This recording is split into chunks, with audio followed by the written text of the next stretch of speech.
Since the early 1900s, scientists have observed with ever-increasing evidence that Earth's climate is changing. The problem with discussing the effects of climate change on the entire world is that the Earth is way too big for any one person to fully comprehend. As such, it can be helpful to focus on a single area. Instead of trying to figure out what the Earth's climate is doing, let's look into what Dry Run Creek's climate has been doing since records began.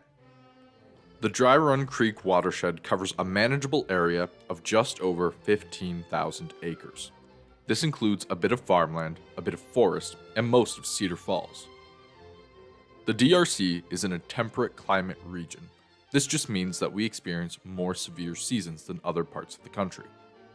These seasons are controlled by our temperature and precipitation.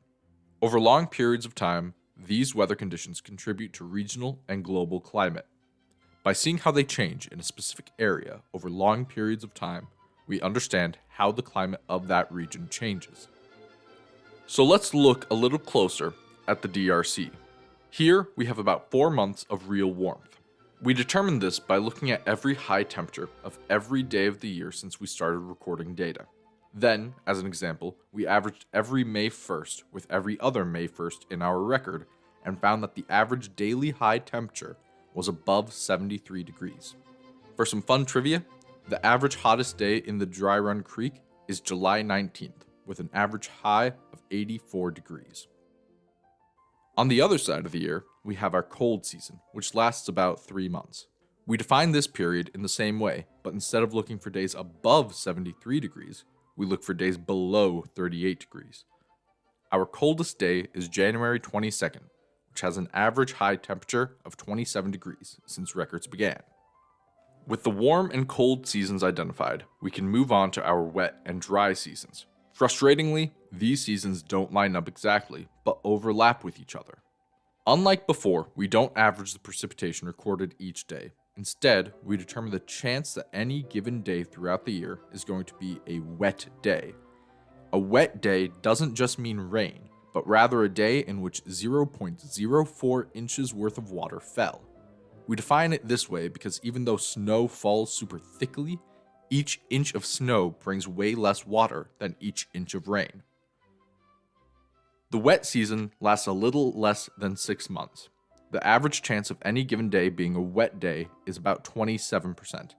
The most likely day on our calendar to be a wet day is June 15th at 43%. The dry season lasts just over 6 months. The likelihood of a wet day occurring on any given day during the dry season is less than 27%. The day most likely to be dry is January 22nd at 11%. So that's our year in the DRC, but what does it actually mean? Thinking about the kinds of natural disasters an area can face, the two most impacted by temperature and precipitation are floods and droughts. Both of these can cause major ecological transitions, periods after which an environment behaves differently than before. Let's look at how floods and droughts affect the Dry Run Creek. A flood occurs when the soil on either side of a river is saturated with water and unable to absorb any more liquid. As rain continues to fall, or as a pulse of water travels downstream, the water that pours over the banks of the river can't do anything but run across the ground surface, endangering property and people. In 2008, the Dry Run Creek experienced an exceptional flood. Floods are categorized by how likely they are to occur in a given year. This 2008 flood was a 500-year flood, meaning, based off our data, that a similar flood has a 0.2% chance to happen in any given year. This is about the same chance as being dealt a flush in a game of poker. This flood decimated the Dry Run Creek, as well as huge swaths of the Midwest, as the storm system raged onward past our little river. This devastating flood is still affecting the health of our waterways 15 years after the water levels dropped. You see, when a flood like that hits, all the pollutants that are stored by a city aren't safe anymore. They get carried off, entering and overwhelming our stormwater sewers. These previously safely stored pollutants endanger the surrounding waterways. In part due to this and other floods, the DRC is biologically impaired, meaning it has increased settling of sediments, habitats are becoming less available, and stormwater is entering the stream too fast.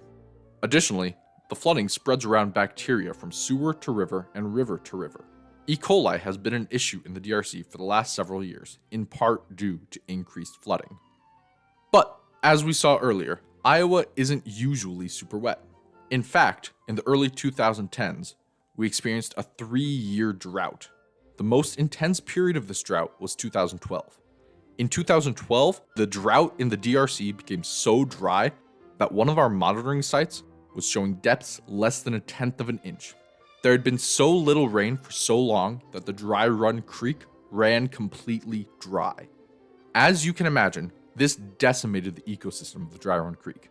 River creatures can't live without a river after all. This drought made the river's ecosystem noticeably different even after it was replenished. So that's where we are. Dry Run Creek experiences warm and chilly seasons, which align somewhat with wet and dry seasons. The watershed is fairly dry, but usually gets replenished during the wet season. These wet seasons can sometimes bring floods, which impair our waterways. But on the flip side, the dry seasons can completely dry us out. Dry Run Creek is in a temperate climate, meaning it is volatile and under the influence of both the poles and the equator.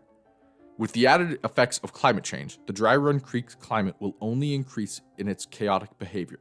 This chaos will manifest in even more intense swinging from drought to flood.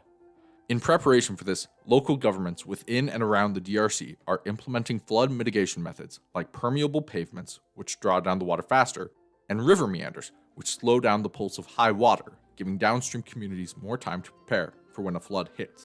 This video was paid for by the Black Hawk County Soil and Water Conservation District with the help of these sponsors. It was made in collaboration with the University of Northern Iowa and edited by Rowan McCarthy. To view our other videos in this series, click the thumbnails on the screen now, links in the description, or visit www.blackhawkswcd.org/dryrun creek.